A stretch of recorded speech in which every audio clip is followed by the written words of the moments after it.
ये सेट 1 है फिज़िक्स 2025 24-25 का। और इसमें टिक मार है ये। एक कूलम आवेश में इलेक्ट्रॉनों की संख्या होती है। इसका सेकंड आंसर राइट है।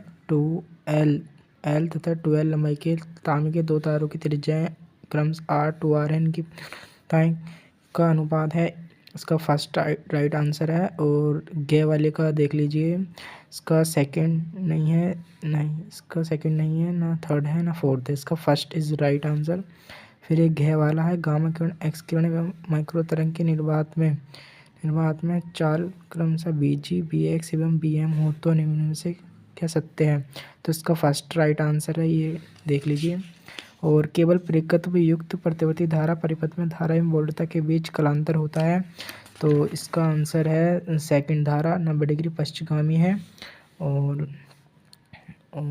फिर है जल में प्रकाश की चाल 2.26 इंटू 10⁸ मीटर प्रति सेकंड है। जल का निरपेक्ष अपवर्तनांक है सेकंड 1.33। ठीक है। सामान्य समायोजन में सरल सूक्ष्मदर्शी की आवेदन क्षमता होती है 1+D/F। विद्युत चुम्बकीय स्पेक्ट्रम के किस क्षेत्र में हाइड्रोजन की लाइमन श्रृंखला स्थित है? पराबैंगनी में। और ये हो गए हैं, ये कथन है, ये अभी करे नहीं है, आप देख लीजिए। समान, फिर एक समान रूप से आवेशित चालक के भीतर विद्युत विभव का मान क्या होगा? तो यह समान होगा। और चुंबकीय प्रवृत्ति का स्थायी मात्रक नहीं होता है। रेखीय स्रोत द्वारा किस प्रकार का तरंगाग्र उत्पन्न होता है? बेलनाकार तरंगाग्र उत्पन्न होता है। किस तापमान पर अर्धचालक एक आदर्श इंसुलेटर की तरह व्यवहार करेगा? शून्य केल्विन यानी परम शून्य ताप पर करेगा। और फिर ये एक सिक्स क्वेश्चन है इसका। इसमें क्या है कि इसमें वो दे रखा है कूलाम मीटर, यानी कि वैद्युत द्विध्रुव दे रखा है, द्विध्रुव आघूर्ण। और वैद्युत द्विध्रुव मतलब की तीव्रता, विद्युत क्षेत्र की तीव्रता E दे रखी है। और परिमाण के एक समान विद्युत क्षेत्र की दिशा के साथ 30 डिग्री पर झुका, यानी थीटा दे रखा है। द्विध्रुव पर लगने वाला बलयुग्मागुण के परिमाण की गणना कीजिए, यानी कि टो निकालना, टो बराबर PE sin थीटा सूत्र लगाना। और ये मैंने सोल्व कर दिया। इसका आंसर पूरा एग्जैक्टली 16 गुणा 10⁻⁵ न्यूटन इंटू मीटर आएगा। ठीक है। फिर है विद्युत द्विध्रुव के लिए समविभव पृष्ठ का आरेख बनाइए। तो इसका जो आंसर है 7 क्वेश्चन का, इसका आंसर यह है, देख लीजिए।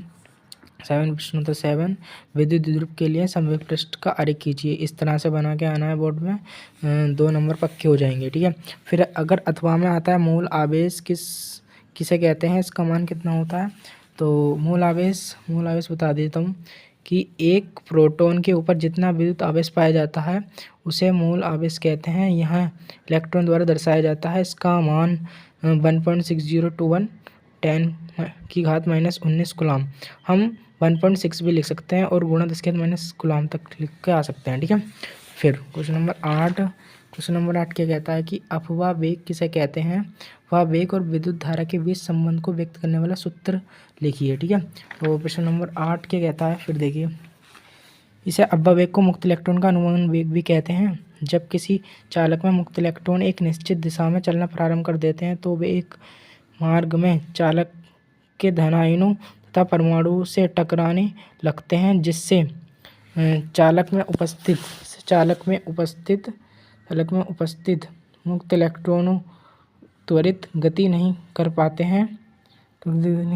हैं, एक औसत वेग से ही गति कर पाते हैं। एक दिशा में की औसत वेग से को ही अपवाह वेग कहते हैं। इसे VD से प्रकट करते हैं। इसका अनुगमन वेग, सामान्यतः अनुगमन वेग हम 10⁻⁴ मीटर प्रति सेकंड होता है।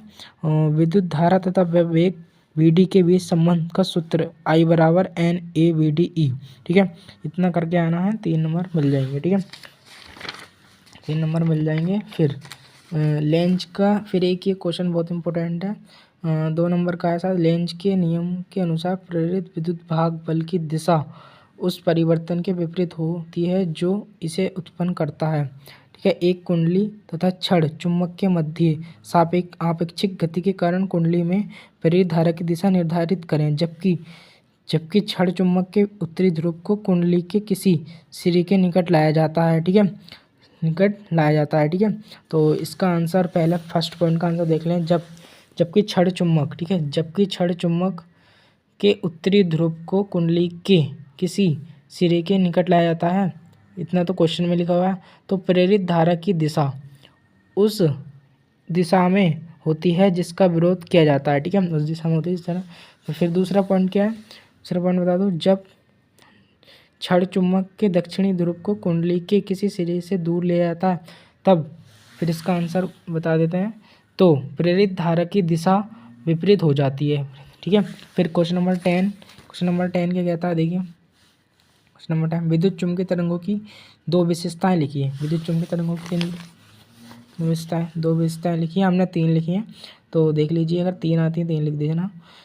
विद्युत चुम्बकीय तरंगों की उत्पत्ति का मुख्य स्रोत त्वरित आवेशित कण है।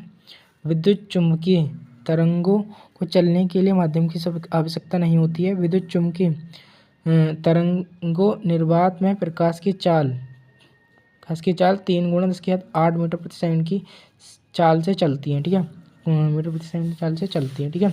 फिर प्रश्नोत्तर 11 क्या कहता है, देखिए 60 माइक्रोफैरड संधारित्र को 200 वोल्ट से 50 हर्ट्ज प्रतिवर्ती धारा आपूर्ति से जोड़ा गया है। परिपथ में धारा का वर्ग माध्य मूल मान ज्ञात कीजिए। हमें यहाँ पे 220 वोल्ट दिया है, यहाँ पे हमें कुछ नहीं बताया गया है, इसे VRMS मान लेंगे, ठीक है। हर कोई से भी क्वेश्चन हो, जब नहीं दिया होगा तो हमें VRMS मानना पड़ेगा, ठीक है। तो C बराबर 60 माइक्रोफैरड, इसे फैरड में चेंज करेंगे, 10⁻⁶ से गुणा करेंगे, VRMS निकालेंगे, VRM 220 वोल्ट, फिर F निकालेंगे 50 हर्ट्ज, तो दे रहा, ये तीनों चीज़ दे रखी है। IRMS क्वेश्चन मार्क, IRMS का सूत्र होता है VRMS अपॉन XC। चूँकि हमें पता है कि I बराबर V/R, तो XC जहाँ प्रतिरोध है, LCR C परिपथ की, तो XC परिपथ, फिर XC की जगह 1/ωc होता है। 1ωc का 2πfc ओमेगा c ऊपर चला गया, तो 2πfc इसका सूत्र खोल दिया यहाँ पर। IRMS बराबर इनके मान रख दिए हैं और 2.48 एम्पियर इसका आंसर आ गया है, ठीक है, और इसका आंसर आ गया। फिर आता है पूर्ण आंतरिक परावर्तन, पूर्ण आंतरिक परावर्तन, क्वेश्चन नंबर 12, सामान्य परावर्तन में 2 अंतर लिखिए, दोनों का एक एक उदाहरण भी दीजिए, ठीक है। तो देखिए क्वेश्चन नंबर 12 क्या कहता है, देखिए क्वेश्चन नंबर 12 यह कहता है कि सामान्य परावर्तन प्रकाश के आवर्तनांक पर निर्भर नहीं करता है, जबकि पूर्ण परावर्तन दोनों माध्यमों के आवर्तनांक पर निर्भर करता है, ठीक है। और जब प्रकाश की किरण सघन माध्यम से विरल माध्यम में जाती है तो वह अभिलंब से दूर हट जाती है। जब सघन माध्यम में आपतन कोण का मान क्रांतिक कोण से अधिक हो जाता है, तो जबकि सामान्य परावर्तन में प्रकाश की परावर्तन उस माध्यम के आवर्तनांक पर निर्भर नहीं करता जिस पर वह आपतित होता है। और पूर्ण आंतरिक परावर्तन के उदाहरण, सामान्य परावर्तन के उदाहरण, तो लेंस और प्रिज्म प्रकाश कांच से होकर भारी पदार्थ तक जाता है और वापस परावर्तित होता है, ठीक है। दर्पण या स्थिर जल निकाय में परावर्तित प्रकाश, ठीक है, ये सामान्य परावर्तन के उदाहरण है, ठीक है। क्वेश्चन नंबर 13, ठीक है। क्वेश्चन नंबर 13 में क्या कहता है, किसी परमाणु की प्रथम बोर कक्षा में 1 इलेक्ट्रॉन की ऊर्जा -272 इलेक्ट्रॉन वोल्ट है, तीसरी कक्षा में इसकी ऊर्जा क्या होगी, ठीक है, तीसरी कक्षा में इसकी ऊर्जा क्या होगी। देखिए प्रश्न नंबर 13 दिया है, n बराबर 1 और E1 मानेंगे -272 इलेक्ट्रॉन वोल्ट। किसी परमाणु की nवीं कक्षा में इलेक्ट्रॉन की ऊर्जा, ठीक है, En - Z का स्क्वायर और गुणा 3, वो 30.6 इलेक्ट्रॉन वोल्ट, ये इसका सूत्र है, और हमने इसका मान पुट कर दिया है। और ये Z बराबर 2/√2, फिर हमने मान कर दिया, इस Z बराबर 1.41 आ गया, ये हमारा Z आ गया, ठीक है। इसमें तीसरी कक्षा में इसकी ऊर्जा क्या है पूछी थी, ठीक है, पूछी थी, ये आ गया, ठीक है। फिर नाभिकीय बल क्या है, महत्व, नाभिकीय बल का परिमाण स्थिर बेरुई बलों से कम होता है, इसका नाभिक के स्थायित्व पर क्या प्रभाव पड़ेगा। देखिए इतना तो बता देता हूँ पहले, नाभिकीय बल का परिमाण स्थिर विद्युत बलों से कम कोटि का होता है, तो इसका नाभिक अस्थिर हो जाता है, ठीक है, नाभिकीय बल अस्थिर हो जाता है, इतना लिख देना, ठीक है। और बाकी मैं दिखा देता हूँ क्या होता है। फिर और जो नाभिकीय बल क्या महत्व, ठीक है, नाभिकीय बल प्रकृति का सबसे प्रबल आकर्षण बल है। यह नाभिक के प्रोटॉन और न्यूट्रॉन को एक साथ बांधे रखता है, ठीक है, और ये बाकी जो यहाँ पर बोला था वो, तो वो अस्थिर हो जाता है, ठीक है। फिर क्वेश्चन नंबर फिर अर्धचालकों के दो उपयोग लिखिए, ठीक है। अर्धचालकों के दो उपयोग लिखिए। तो इलेक्ट्रॉनिक उपकरणों में अर्धचालकों का इस्तेमाल computer, mobile, laptop, game, microphone में किया जाता है। सूचना प्रौद्योगिकी में अर्धचालकों का इस्तेमाल सूचना प्रौद्योगिकी के क्षेत्र में किया जाता है, जैसे सेमीकंडक्टर, माइक्रो प्रोसेसर, ठीक है। बाकी 15 क्वेश्चन है, आप बाकी लॉन्ग क्वेश्चन है, वीडियो ज़्यादा बड़ा हो जाएगा। कृपया करके मेरा चैनल सब्सक्राइब कर देना और बाकी बेल आइकन को दबा देना।